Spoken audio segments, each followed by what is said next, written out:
Here's a quick video we have on the Pal structured pant. This pant comes in stone and it's just a really nice, classy looking khaki pant. The waistband here has elasticity on the back to allow for easy dressing. It has these pull loops on the inside to help pull up the pant, and has this Velcro closure here at the top with magnets at the fly. Right here, 3 magnets. It just closes nicely and the Velcro stays nice and securely closed once it's pushed.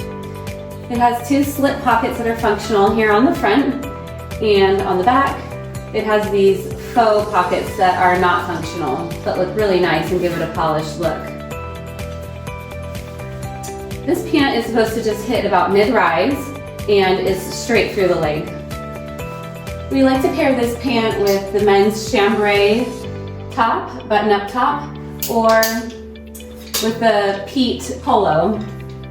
Looks really nice together, and this would be great for just everyday wear or even some sort of a business casual event, and you'll just feel comfortable and look really polished at the same time.